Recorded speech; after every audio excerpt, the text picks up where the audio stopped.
Hi everyone, welcome. I want to say good morning because where I am, it is morning, the sun is just coming up and it's going to be a great day. So let me pull up my slides for you all. So what questions will I answer today? I'm hoping to answer what is speech, language, and communication, and why is it so important? What are the foundations and the skills children need to be successful communicators? I'll be going over an overview of that, and then also the other panelists will be elaborating. What if something seems wrong? What if you're working with a child or you have a child and something just doesn't seem right? What can you do? And how can we support children with special needs? And then how can we support children who are deaf and hard of hearing? So I wanted to start with a quote from Nelson Mandela, and he said that without language, one cannot talk to people and understand them. One cannot share their hopes and aspirations, grasp their history, appreciate their poetry, or savor their songs. So I just really want to highlight how important communication is. And I felt that this graph was a really great way to do that. So if we start in the innermost circle of spirit, the spirit of man, the spirit of God, these are really important foundations to being human and our humanity. And our soul is our mind, our will, our emotions, and our feelings. And these two things together are what create your inner being, that your inner self, your sense of self. And then outside of that circle, what's necessary to be able to share that and experience that with the world are our bodies. So our five senses, sight, sound, smell, taste, touch, movement is incredibly important, and then communication. So I wanted to show you here that in the realm of the body, that occupational and physical therapy will work on those senses. They'll work on touch, work on movement, which is incredibly important. And then speech language pathologists work on the communication component. So speech is how we say something. So it's the quality of the sound that we're hearing. And language is what we're saying. It's the content, it's the meat of our message. And together, those two things equal spoken communication. So a little bit more on speech. As I said, it's how sounds come out of our mouth and take shape in the form of words. Speech consists of articulation, phonology, fluency, which is how smooth somebody speaks, resonance, which is the quality of the sound, if you sound like this, or if it sounds more clear, or if there's more air coming out your nose, and voice. So that's if you might sound like this, or you sound like this, it's our different pitches. Speech develops throughout childhood. So some children will make speech errors that are developmentally appropriate, but by age 8, all sounds in English have been acquired, typically. When a child is unable to correctly produce the sounds of speech, like in English, they might say tat for cat. Maybe they have trouble with stuttering, or they have a problem with their voice. This might be a speech disorder. This is separate from a child's ability to organize their thoughts and combine words, which is language. So language is what we speak, we read, we write, and we understand. Language is also communicating through sign language, gestures, and body language. It consists of vocabulary, so the words we use, grammar, which is how we put them together, and the rules we follow in our language, non-literal language, which is very culturally specific. In English, we use a lot of idioms and a lot of indirect language. And then social behaviors, so how we interact with others, pragmatics, and social exchanges. When a child has difficulty understanding words and sentences, they might have a receptive language disorder. So that's how they understand what's being spoken to them. And if they have if they have difficulty sharing their thoughts and their feelings, that might be an expressive language disorder. So communication, so we've talked about speech, we've talked about language, and now we're going to talk about communication overall. So there are two types of communication. There's language-based, which you'll see on the left, and there's non-language-based, which is on the right. So language-based might be spoken, it might be manual, which is also another term for sign language. It might be written, and it might also be through a device like an AAC device. Maybe somebody doesn't have a voice, or they have difficulty communicating, and so they might use an iPad or a Tobii Dynavox or some sort of system to be able to communicate. Non-language-based communication is behavior, gesture, vocalizations, visuals, so maybe using pictures or symbols, home sign or personalized movements, and assistive technology. So there are many ways that somebody might be able to communicate. And with a lot of the kids I work with, I often see this with behaviors. They might throw something at me and they're very clearly communicating something, but they're not actually using language to do that.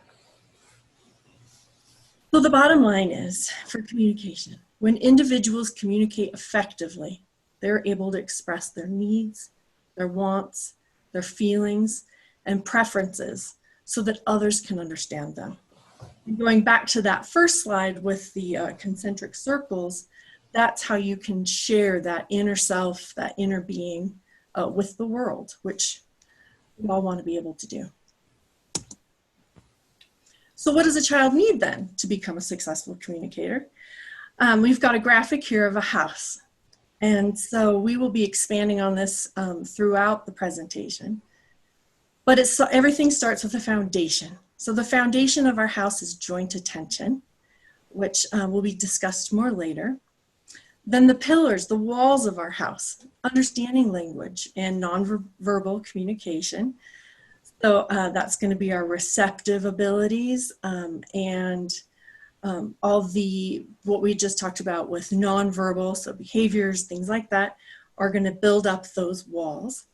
And then on the top, the roof, to finish it off, we're going to have a strong vocabulary, and we need to be able to use language and use it appropriately and use it so that we can be understood. So these are the 5 basic foundations that a kid needs to be a successful communicator. So what happens when something's wrong and part of the house maybe isn't built yet? Those would all be considered a communication disorder. So as I had said before, we could break them down into receptive and expressive, or we can also break them down into speech and to language. So on the left of the umbrella are speech disorders. So as we had talked about, articulation, stuttering, hoarseness, maybe nasality. So the way a kid sounds, how they sound. And then a disorder of language, which is more my specialty. I work with kids that have difficulty with vocabulary and learning words, putting sentences together, using bigger metalinguistic aspects of language. So that's going to be idioms and higher level thinking, and social behaviors, which is pragmatics. So that's kind of how they're separated, how they can be broken up. And you can think about maybe your own child or a child that you work with and sort of figure out where they might fall in the realm of a communication disorder. So what do we do if we have problems with speech or we have problems with language? We don't have any communication. We're definitely going to see some difficult behaviors with these children. So I wanted to talk to you about something that's from the United States. It came out of the National Joint Committee for Communication Needs of Persons with Severe Disabilities. They came up with a list of 15 rights that individuals that have special needs have a right to regarding communication. I won't go through them all since we don't have the time, but I would love for you to read them all on your own, but I'll just highlight a few of them. So the first one says, the right to interact socially, maintain social closeness, and build relationships. That's a right for all human beings. The right to express personal preferences and feelings. The right to make comments and share opinions. The right to be informed about people and events in one's life. The right to have access to functioning AAC or other assistive technology services and devices at all times. That one's a hard one. The right to be addressed directly and not be spoken for or talked about in the third person while present. And these are just a few of the many rights that, as educators and parents and people that support people with special needs, we really have, we need to do our due diligence to make sure that this is happening to the best of our ability. Since a lot of these individuals can't advocate for themselves, we are their advocates. So I wanted to talk specifically about hearing loss and communication for the deaf and hard of hearing. I spent many years working at the deaf school here in Santa Fe. The school that we have is residential, and children are brought to the school who are deaf and hard of hearing throughout our state. And it's a free program. And so they are picked up at their homes every week, and they're brought to the school, and they live at the school throughout the week, and then they are driven back home on the weekends. And for some kids, it's a 4-hour commute each way. So they're spending 8 hours in the car every week. And their parents are that dedicated to making sure that they get the access to education that they need. So I really wanted to talk about the problem that I saw with the students that I worked with, and that's language deprivation. And language deprivation research shows that the first 5 years of life are crucial for language learning and subsequent brain development. And children who are deaf and hard of hearing often do not receive adequate language input during that critical time period. And so what happens, it's a phenomenon called language deprivation, and it causes permanent difficulties with cognition, language, and learning.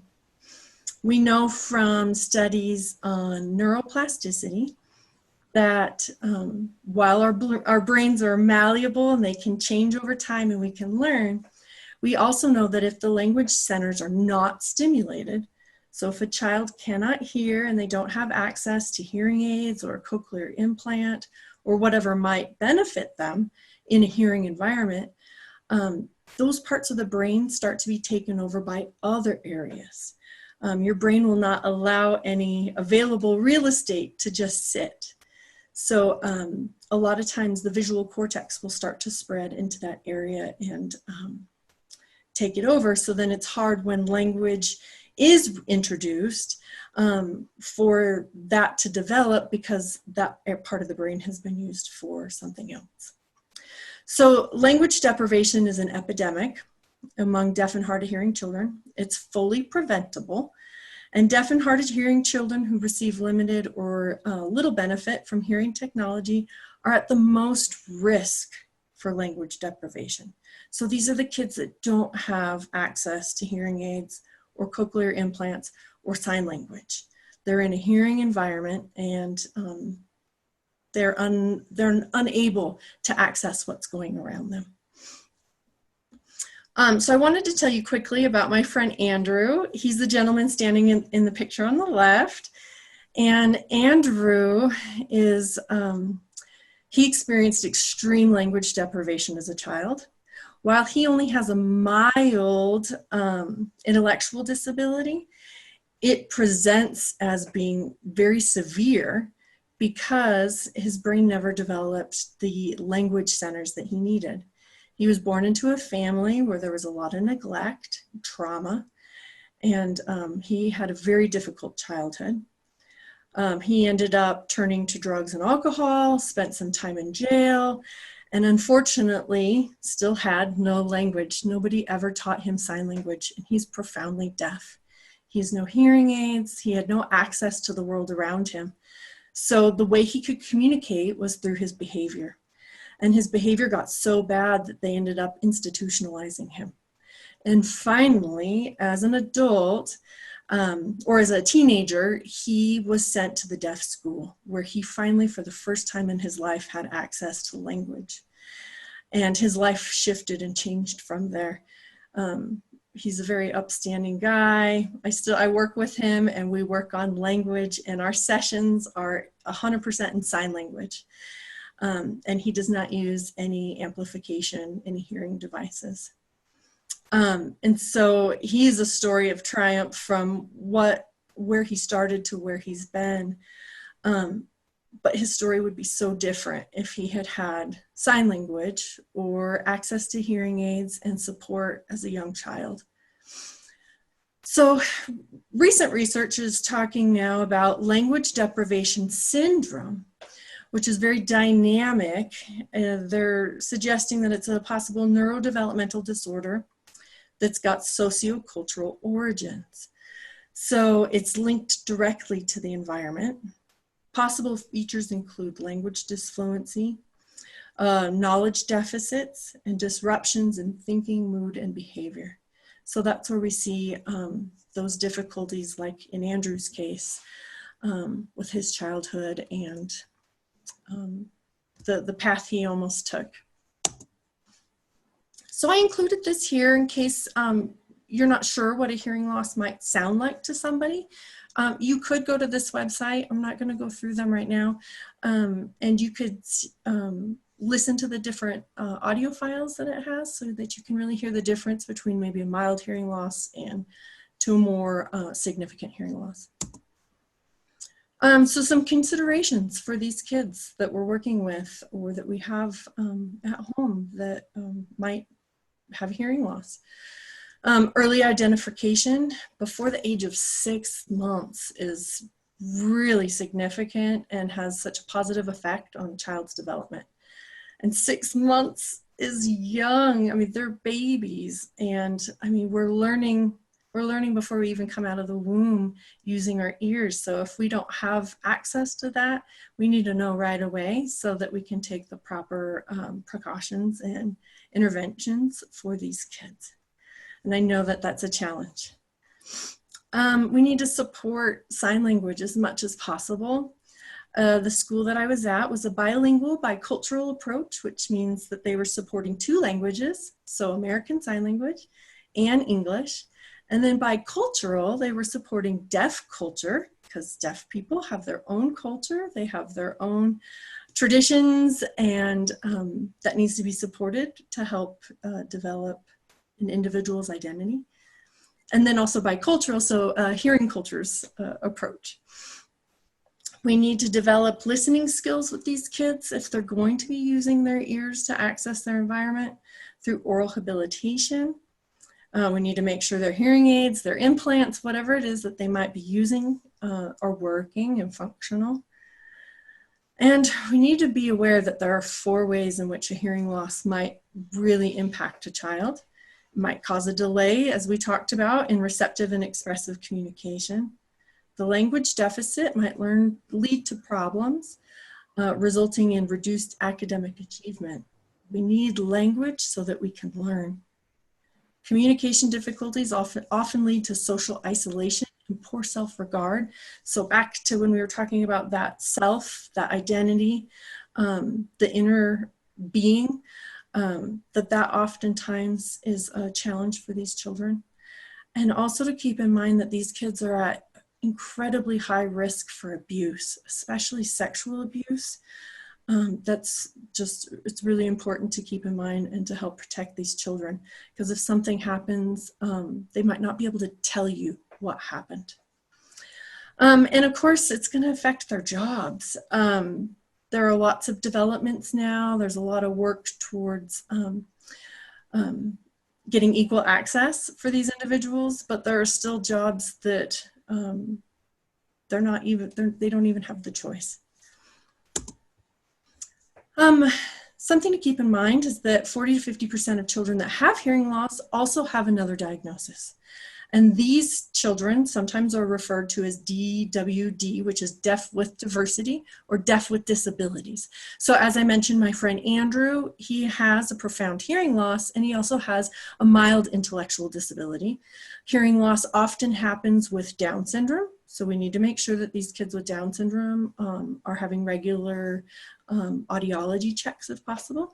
It also often happens with kids that are on the spectrum.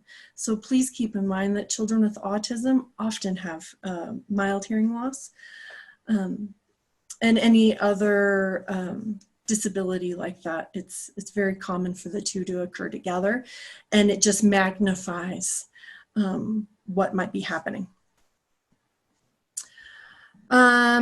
Speech reading is a building block, but that's it. It's a building block. It might help a child with hearing loss understand speech, but only about 40% of the sounds in English can actually be seen on the mouth.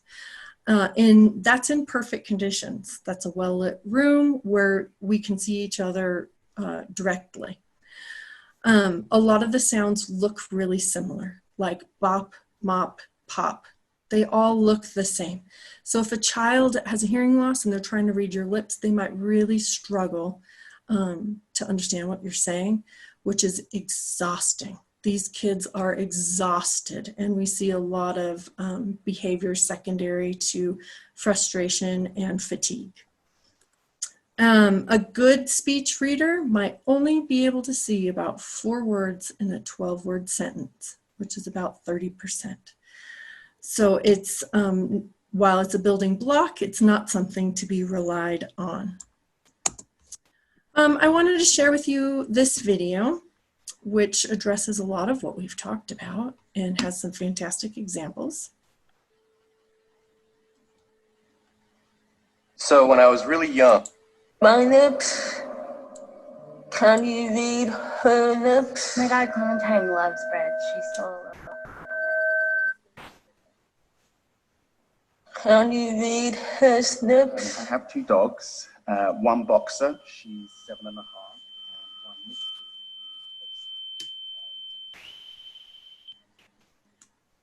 I am deaf, but my word.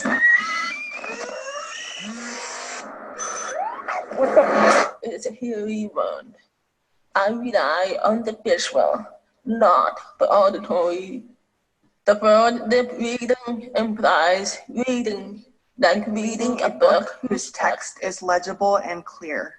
But the human face isn't a book, and lip reading isn't reading. People mumble, people talk fast enough loudly, people have facial hair like open eyes, lips like sphincters, people cover their mouths, people have accents. But real conversations don't take place in a studio. Growing up, I used to...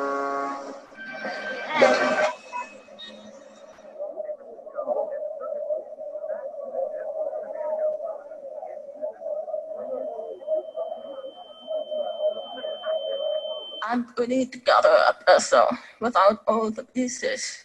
I look in on your mouth. I try to grasp with one sense information intended for another. There have been times when I've questioned why I even tried to read, to wade through the swamp, when I could just use sign language. Some deaf people choose to do just that.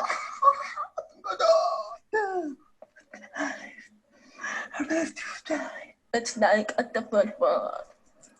A word filled with rich expression and culture. When people sound, they come alive.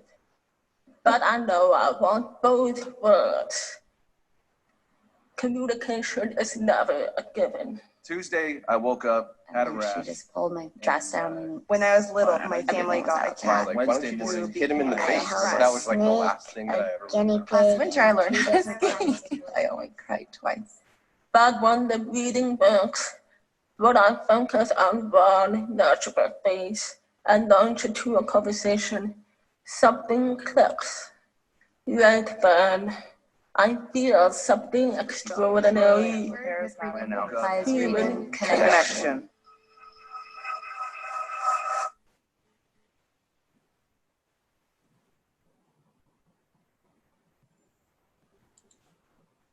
So what I think is so powerful about that video is she talks about human connection, that inner being, and just how important it is. And we need to do whatever we can for the children we work with, the children we have, to help them have that, because it is a right. So in New Mexico, what they did here, and it's very unique, very few places in the United States have done this, but New Mexico came up with an educational bill of rights for children who are deaf and hard of hearing. And they went through and ensured through legislation that children have equal access to language and education and the social aspects that are needed for development. And so it goes on. And I just wanted to share it with you because it's such a unique thing that's happened in my state, and I'm very proud of it. And getting it into action has been a challenge, and getting people to follow it and be aware of it has been a challenge. But I'm so happy it's there, and it justifies what we're doing with our work with these children and why it's so important, and gives us a foundation to stand on when we're fighting for their rights. So my final takeaways are that effective communication is a right for all individuals, regardless of what language you use, what culture you come from, what diagnosis you might have, for everyone. When working with children with hearing loss, ensure access to a language-rich environment as much as possible, because we want to prevent language deprivation. So if you work or have a child that has a hearing loss, please make sure that you have the child before you speak. Get them to look at you, get them to acknowledge you, that they're not missing and they're not as fatigued if they're in a spoken environment. Eye contact and face-to-face communication is really important. Minimize background noise so that they can focus. Following a bilingual, bicultural model of education. And I say bilingual, bicultural, but even the school I worked at, we have children who speak Spanish as well. And we have children that speak Spanish and Tewa, which is a local Native American language used on our pueblos. And we have kids that, so they've got American Sign Language, English, Tewa, Spanish, and even Towa is another language that I just recently learned about. And they might be learning them all simultaneously. And so we need to do our best to support much language input as we can. Repeating, rephrasing, and scaffolding are really important ways to help support language. So check for understanding with a child and you don't think they understood what you said, you can repeat it. Often it's best to rephrase it. Since they didn't get it the first time, they might not get it the second time. And then scaffold. So you would start with maybe one word. Oh, I said book. You know the thing over there that we were reading? You know, the one, that one over there, the red one, the red book. Can you get the red book? So you can build on language. And as I said, check for understanding. Open-ended questions. If you ask your kid, did you hear me? You're going to hear yes. Ask them, tell me two things I just said. Or can you repeat the direction so that you're really checking. And then the last thing I wanted to share with you is some resources from Gallaudet University. They're located in the United States, in Washington, D.C., and it is the only university in the country for deaf and hard of hearing individuals. And they have some fantastic research coming out of the VL2 lab, which is their language lab. And they have so many fantastic videos and webinars and free resources that talk about language development. And I can't recommend enough that middle link, What the Eyes Reveal About the Brain, is a really fantastic resource for learning about language development with deaf and hard of hearing children.